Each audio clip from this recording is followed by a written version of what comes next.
우리가 대림초를 지금 밝히기 시작을 했는데요. 지난주에는 우리 첫 번째 대림초 진보라색을 함께 밝혔지요.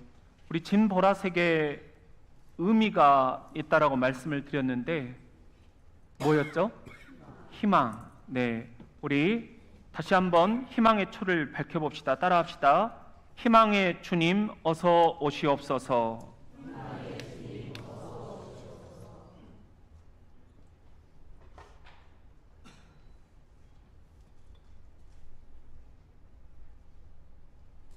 그리고 오늘은 두 번째 연보라색 대림초를 밝히는 날입니다. 연보라색의 의미는 평화입니다. 뭐라고요? 평화. 우리 같이 한번 평화의 초를 밝혀보겠습니다. 따라합시다. 평화의 주님 어서 오시옵소서.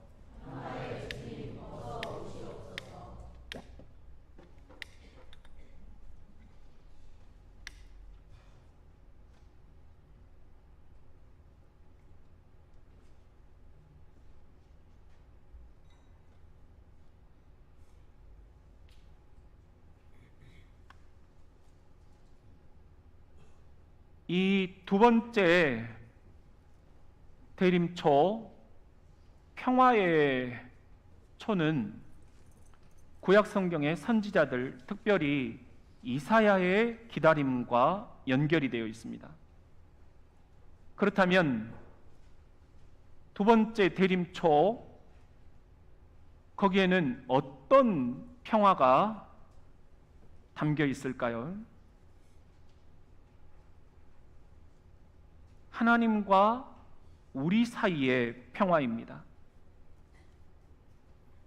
이사야는 이렇게 예언을 하고 있습니다. 이사야 7장에 보면은요, 그러므로 주께서 친히 하나의 징조를 너희에게 보여주실 것이다. 징조를 보여주신다는 겁니다. 어떤 징조냐? 보라, 처녀가 잉태하여 아들을 낳을 것이다. 아들을 낳는다는 것, 이게 징조라는 거예요. 그의 이름은 무엇이다? 임마누엘이라 하리라. 임마누엘이라는 뜻이 여러분들이 잘 아시듯이 하나님이 우리와 함께 계시다. 반대말로 하면 하나님이 우리와 함께 계시지 않는다. 이런 말이 되겠죠. 여러분, 어떤 때 우리가 그런 하소연을 하게 됩니까? 하나님과 내가 너무 멀리 떨어져 있는 것 같은 그런 느낌이 들 때, 해도 하나님이 너무하신다 싶을 때, 그리고 아무리 기도해도 하나님이 응답해 주시지 않는 것 같을 때, 우리는 하나님이 나와 함께 하시지 않는 것 아닌가? 그런 속상함과 자괴감을 느끼게 됩니다. 근데 이것은 우리의 죄 때문이다. 성경은 그렇게 얘기를 해요. 선악과 사건 이후로 우리 인간이 너무 교만해져서 하나님의 품을 떠나게 되죠. 우리가 떠난 겁니다. 우리의 죄 때문입니다. 이 죄로 인해서 하나님과 우리 사이에 평화가 깨져버리는 거예요. 그래서 하나님과 우리 사이에는 벽이 생기게 되고 단절감이라는 것을 우리들이 느끼게 되는 것입니다. 하나님과 우리 사이에 연결되어 있지 못한다라는 그런 느낌, 이 단절감, 이것을 이제 다시 연결시켜 줄 수 있는 한 아기가 태어나게 될 것이다. 그런데 이사야 선지자는 이 아기의 이름이 5가지나 된다, 그렇게 얘기를 해요. 이게 이사야 9장에 나오는데요. 이는 한 아기가 우리에게 낳고 한 아들을 우리에게 주신 바 되었는데 그의 어깨에는 정사, 통치권이라는 거예요. 정사를 메었고 그의 이름은 첫 번째 뭐라? 기묘자라. The Wonderful, 이렇게 영어 성경에 되어 있어요. Wonder, 기이한 일, 기적을 베푸시는 분이다. 이런 이름이 있다라는 거고요. 두 번째 이름은 뭐라? 모사라. 이것은 카운슬러. 내 은밀한 이야기까지도 다 들어주시는 분이다. 이런 이름을 갖고 계신다라는 거예요. 그리고 이 아기의 세 번째 이름은 전능하신 하나님이라, Mighty God. 못할 것이 없으시는 분이라는 거죠. 영존하시는 아버지라, Everlasting Father. 영원히 존재하시는 아버지다. 그런 이름을 갖고 태어날 거라는 거예요. 근데 이 아기의 다섯 번째 이름을 우리가 오늘 주목하게 됩니다. 뭐라? 평강의 왕이라. The King of Peace. 평화의 왕이라고 불릴 것이다. 그런 예언을 하고 있어요. 그리고 7절에 보면은 그 정사와 평강의 더함이 무궁할 것이다. 그 아기에게 통치권이 있는데요. 세상을 다스릴 통치권, 그리고 이 아기에게는 평강, 평화의 위대함이 끝이 없을 것이다. 이렇게 예언을 해놓고 있어요. 이 이사야의 간절한 예언, 이 이사야의 간절한 기다림이 어떻게 되었을까요? 마태복음 1장에 보면은 예수 그리스도의 나심은 이러하니라. 그의 어머니 마리아가 요셉과 약혼하고 동거하기 전에 성령으로 잉태된 것이 나타났더니 그의 남편 요셉은 어떤 사람? 의로운 사람이라. 그를 드러내지 아니하고 가만히 끊고자 하여 이 일을 생각할 때 주의 사자가 현몽하여 이르되 다윗의 자손 요셉아, 네 아내 마리아 데려오기를 무서워하지 말라. 그에게 잉태된 자는 무엇으로? 성령으로 된 것이라. 아들을 낳으니 이름을 뭐라? 예수라 하라. 예수라는 이름의 뜻은 이는 그가 자기 백성을 그들의 죄에서 구원할 자이심이라. 이런 뜻이 있다라는 거예요. 이 모든 일이 된 것은 주께서 선지자 누구로? 이사야로 예언하신 말씀을 이루려 하심이니 이르시되, 시작. 보라, 처녀가 잉태하여 아들을 낳을 것이요 그의 이름은 임마누엘이라 하리라 하셨으니 이를 번역한즉 하나님이 우리와 함께 계시다 함이라. 이것이 예수 그리스도의 탄생 사건입니다. 예수 그리스도, 그분은 세상의 구원자로 오셨는데 또 다른 이름 임마누엘이라고 불리게 될 것이다. 이것은 이사야가 예언한 그대로 성취가 된 거예요. 임마누엘, 하나님이 우리와 함께 계시다. 그런데 선악과 사건 이후로 우리가 범죄함으로 인해서 하나님과 우리 사이에 깊은 골이 생기고 건너지 못할 강이 형성이 되고 넘지 못할 벽이 우리 앞에 보여진 것입니다.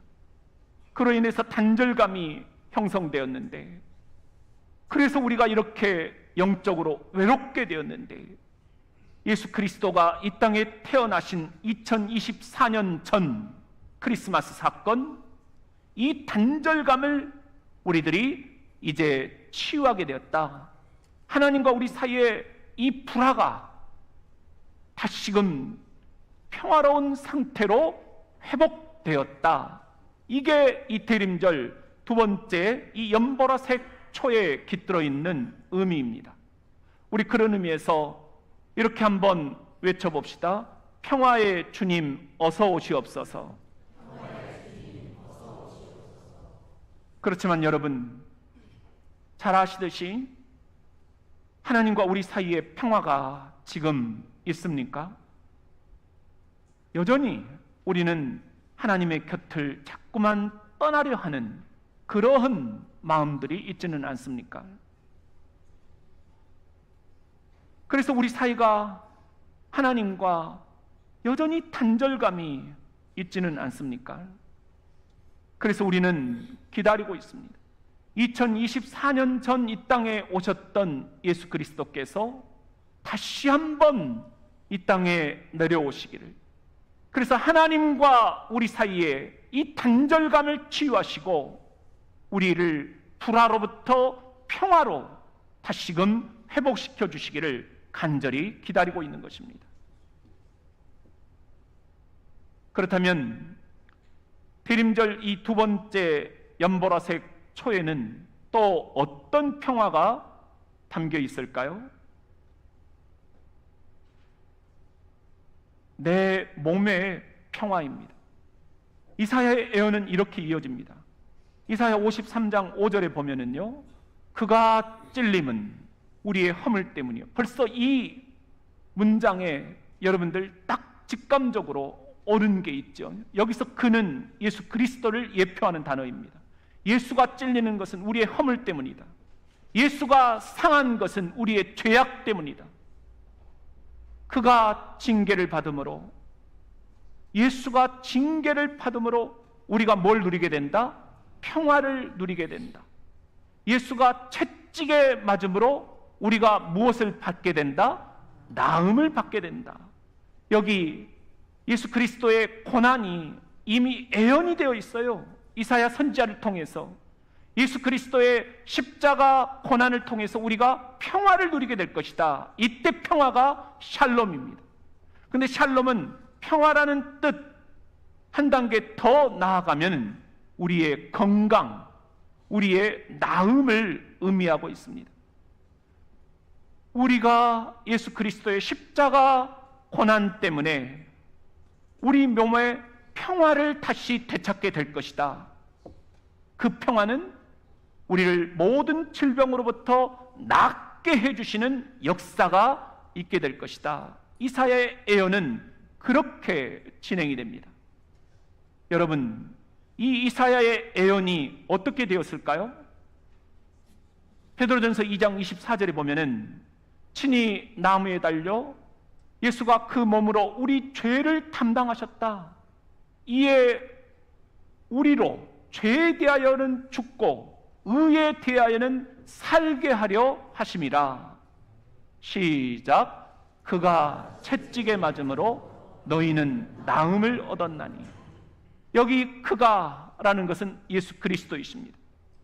채찍에 맞았다라는 것은 십자가에서 저와 여러분을 대신해서 죽어주셨다라는 것입니다. 이로 인해서 너희는 나음을 얻었다. 이게 과거 완료형으로 되어 있어요. 여러분이 낫게 될 것이다가 아니에요. 그런 걸 기대해라, 이런 정도가 아니에요. 이미 너희는 낫다.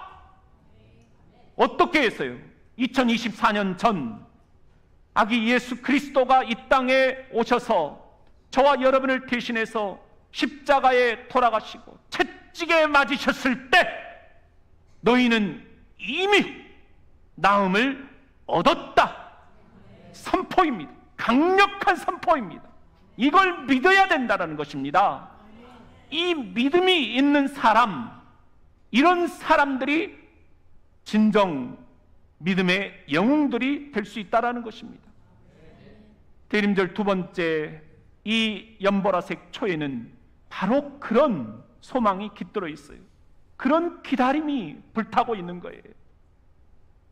우리 그런 의미에서 다시 한번 외쳐봅시다. 평화의 주님 어서 오시옵소서. 평화의 주님이 어서 오셔서 우리 몸에 이 불화, 초화가 안 되어 있잖아요.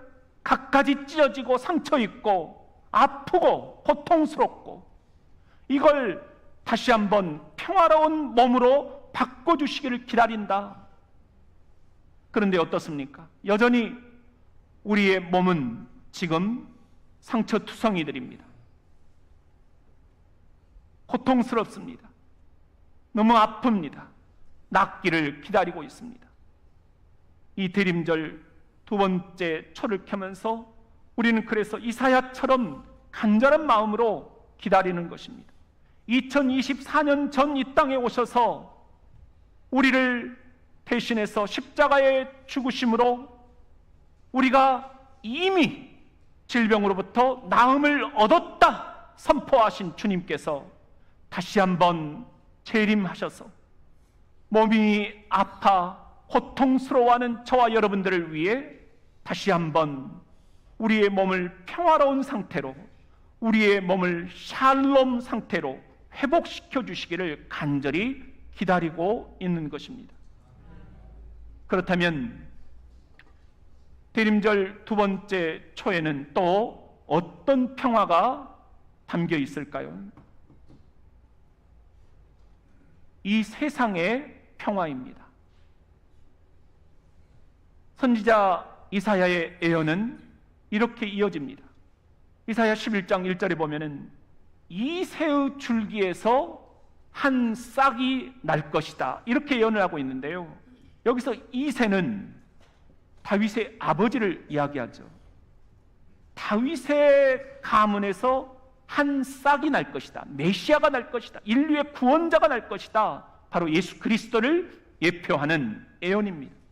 그 뿌리에서 한 가지가 나서 결실할 것이다. 그의 위에 여호와의 영, 성령이 강림하실 텐데, 그 성령은 지혜와 총명의 영이고 모략과 재능의 영이고 지식과 여호와를 경외하는 영일 것이다. 이걸 한마디로 통칭하면 뭘까요? 평화를 가져다 주시는 성령이 강림하실 것이다, 그런 의미입니다. 이 평화가 어떻게 묘사가 되어 있느냐? 6절에 보면은 이리가 어린 양과 함께 살게 된다라는 것입니다. 7절에 보면은 암소와 곰이 함께 먹게 될 것이라는 겁니다. 8절에 보면은 젖먹는 아이가 독사의 구멍에서 장난을 쳐도, 9절에 보면은 해됨도 없고 상함도 전혀 없을 것이다. 놀라운 평화, 완벽한 평화입니다. 이 평화를 이사야가 기다리고 있는 거예요. 10절에 보면은 그날은 어떤 날이에요? 아기 예수가 이 땅에 오시는 그날, 이 새의 뿌리에서 한 싹이 나서 만민의 기치로 설 것이요 열방이 그에게로 돌아오리니, 예수에게 돌아오리니 그가 거한 곳이, 예수가 거한 곳이 영화로우리라, 영화로우리라, 영광을 받게 되신다라는 그런 예언의 말씀입니다. 이 이사야의 기다림 어떻게 되었을까요? 누가복음 2장에 보면은 그 지역의 목자들이 밤에 밖에서 자기 양떼를 지키고 있었습니다. 주의 사자가 곁에 서고 주의 영광이 그들을 두루 비췄습니다. 그래서 너무 무서웠습니다. 그런데 천사가 말했습니다. 무서워하지 말라. 보라, 내가 온 백성에게 미칠 큰 기쁨의 좋은 소식을 너희에게 전하노라. 오늘 다윗의 동네에 너희를 위하여 구주가 나셨으니 곧 그리스도 주시니라. 그러면서 하시는 말씀, 시작. 너희가 가서 강보에 쌓여 구유에 뉘어 있는 아기를 보리니 이것이 너희에게 표적이니라. 아까 이사야가 뭐라고 했어요? 주께서 우리에게 하나의 뭘 보여주신다? 징조를 보여주신다고 그랬잖아요. 그 징조가 뭐냐? 바로 아기 예수의 탄생, 이게 징조요 표적이다 라는 것입니다. 이렇게 이사야의 기다림이 성취가 된 것입니다. 그래서 그 다음에 보면은 호련히 수많은 천군이 천사들과 함께 찬송을 했다라는 거죠. 뭐라고요? 시작. 지극히 높은 곳에서는 하나님께 영광이요 땅에서는 하나님이 기뻐하신 사람들 중에 평화로다. 여러분, 하나님께는 영광, 땅에서는 무엇? 평화. 예수님이 이 땅에 오셔서 우리에게 주려고 하신 것은 뭐였다? 평화였다라는 거예요. 그래서 이 대림절 우리는 평화의 초를 다시 불을 밝히는 것입니다. 그래서 예수님이 항상 마을에 들어가시든지 제자들을 만나시든지 인사말을 뭐라고 하셨느냐? 여러분, 예수님이 뭐라고 인사말 하셨어요? 너희에게 평강이 있을지어다. 그걸 히브리어로 뭐라고 그래요? 샬롬, 샬롬이라고 하잖아요. 우리 옆에 있는 분들에게 이렇게 한번 인사해 봅시다. 샬롬, 샬롬. 너희에게 평강이 있을지어다. 예수님이 그토록 여러분에게 주고자 하셨던 것은 평강, 평화예요. 평화. 근데 이 평화는 개인의 평화로 끝나서는 안 된다. 우리 몸의 평화로 끝나서도 안 된다. 세상의 평화로 이어져야 된다 하는 것입니다. 그렇지만 이 세상은 여전히 전쟁의 소문이 가득합니다. 세상은 평화 원하지만 전쟁의 소문도 늘어간다. 이 세상 모든 고통 두려움뿐 그 지겨움 끝없네. 그러나 주 여기 계시듯 우리의 영이 하나가 될 때 주께서 우리에게 진정한 평화를 주십니다. 여러분, 지난 주간에 충격적인 소식들을 들으셨죠? 러시아 우크라이나 전쟁 이야기가 아닙니다. 이스라엘과 하마스 전쟁 이야기가 아닙니다. 우리나라의 비상계엄이 발표가 된 것입니다. 금요일 밤 기도회를 하는데 어떤 분이 밤새 한숨도 못 잤다 그러시더라고요. 저도 그랬습니다. 이 나라가 어찌 될 것인가? 이게 과연 가짜 뉴스인가 진짜 뉴스인가? 또 어떤 권사님은 금요일 밤 그런 이야기를 하셨어요. 군대가 있는 애가 너무 걱정된다. 그런데 전화가 왔다라는 거예요. 부대에서 부모님들께 전화를 드리라고, 우리는 잘 있다라고. 그래서 안심이 되셨다. 그렇게 말씀을 하셨어요. 미국에서 제가 함께 소식을 나누고 있는 스테판이라는 분이 계시는데, 이분이 영성 지도자인데요. 이메일을 보내셨어요. 한국 괜찮냐? 어쩌다가 이 나라가 이렇게 되었는가? 정말 기도가 절실히 필요한 때입니다. 여러분, 우리의 평화가 개인의 평화로 끝나서는 안 된다는 것입니다. 우리 몸의 평화로 끝나서도 안 된다는 것입니다. 주님이 이 땅에 주려고 오신 것, 세상의 평화까지 우리는 나아가야 됩니다. 땅에서는 하나님의 기뻐하심을 입은 사람들 중에 평화로다, 평화로다, 평화로다. 예수님 주로 가셨던 이 세상의 평화, 이걸 우리가 절대로 그냥 찾을 수는 없습니다. 평화는 대가가 필요합니다. 가장 강력한 대가를 지불할 수 있는 것은 오직 기도뿐입니다. 믿으시면 아멘.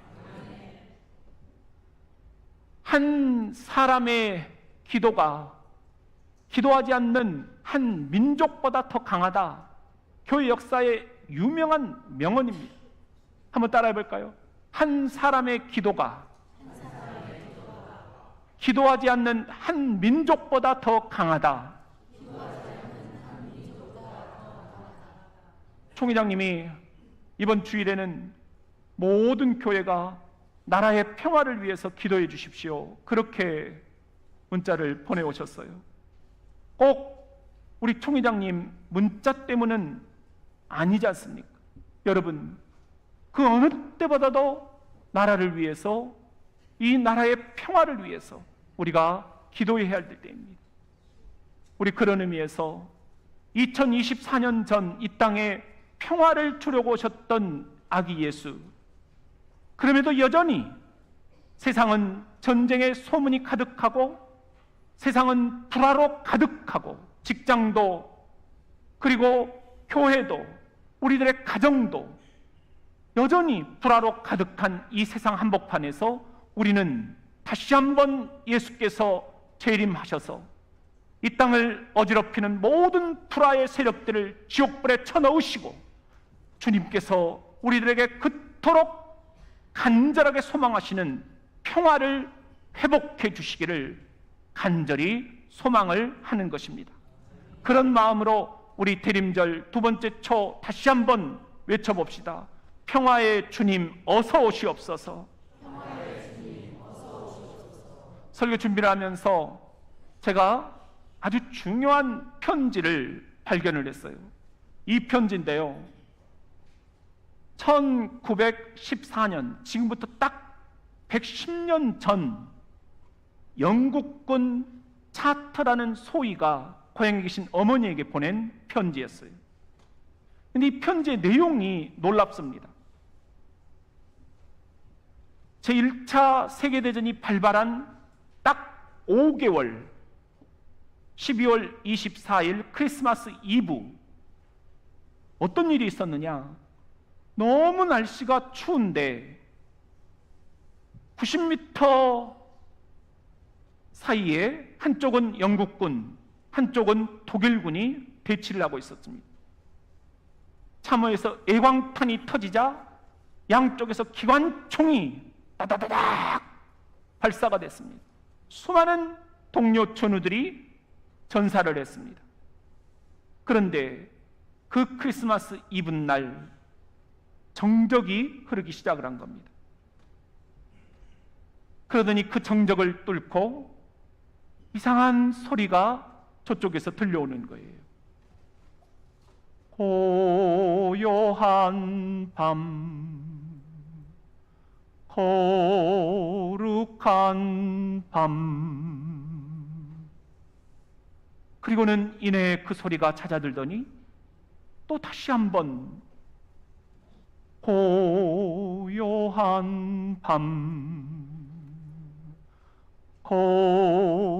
거룩한 밤. 독일군 참호에서 울려 퍼지는 크리스마스 캐롤이었어요. 이쪽 영국군 참호에서 화답을 해주었습니다. 저 베들레헴 작은 골 너 잠들었느냐.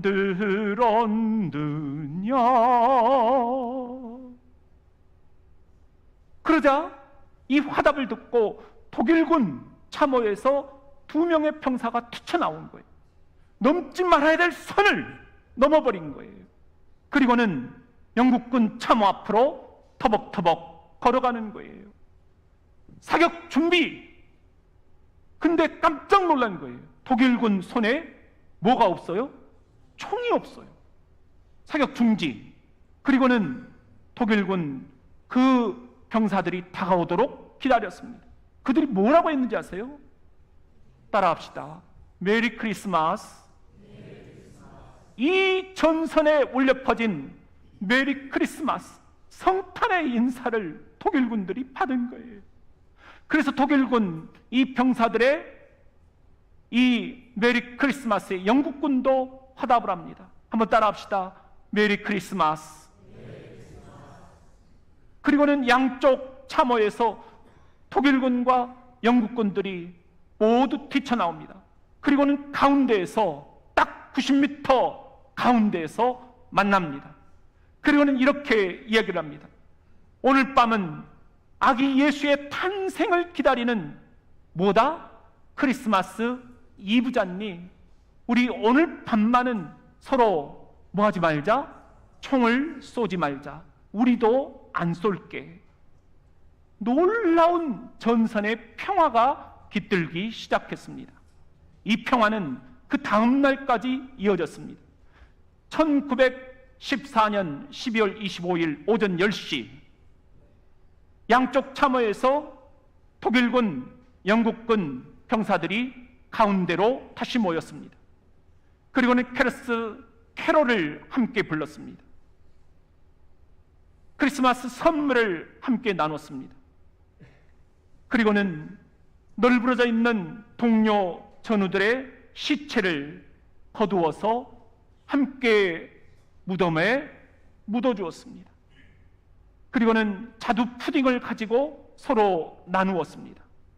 그리고는 함께 춤을 추었습니다. 그리고는 함께 크리스마스 기념 사진을 찍었습니다. 이겁니다. 세상에서 가장 희귀한 사진 가운데 하나입니다. 전쟁터에서 독일군과 영국군, 서로 적과 적이 휴전을 하고 기념 사진을 찍은 거예요. 뭐 때문에? 아기 예수의 성탄 때문에.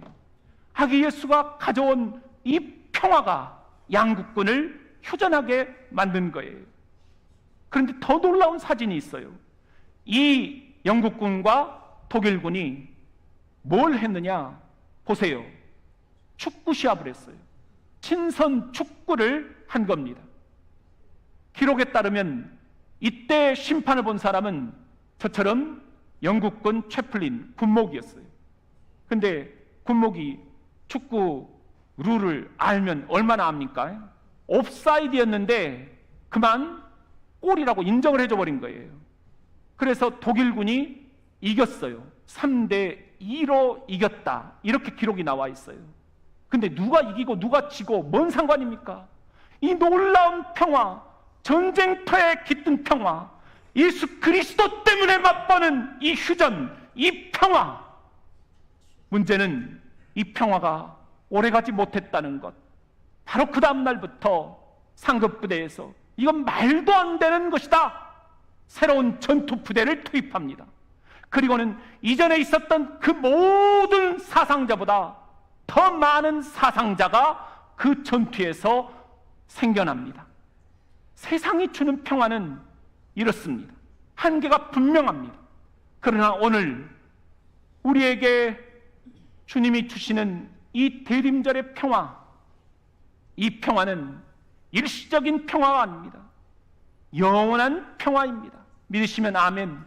아기 예수가 태어나실 때 천군 천사들이 찬송을 불렀다잖아요. 뭐라고 불렀다고요?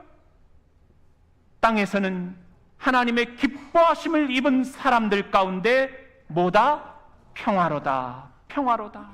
그 평화는 일시적인 휴전, 일시적인 평화가 아니라 영원한 평화, 예수님이 주시는 영원한 평화였습니다. 이 영원한 평화가 오늘 우리 교회와 여러분의 가정과 사업처와 이 절박한 상황에 놓여 있는 대한민국 이 한반도 한복판에 강력히 임할 수 있기를 주 예수 그리스도의 이름으로 축원합니다.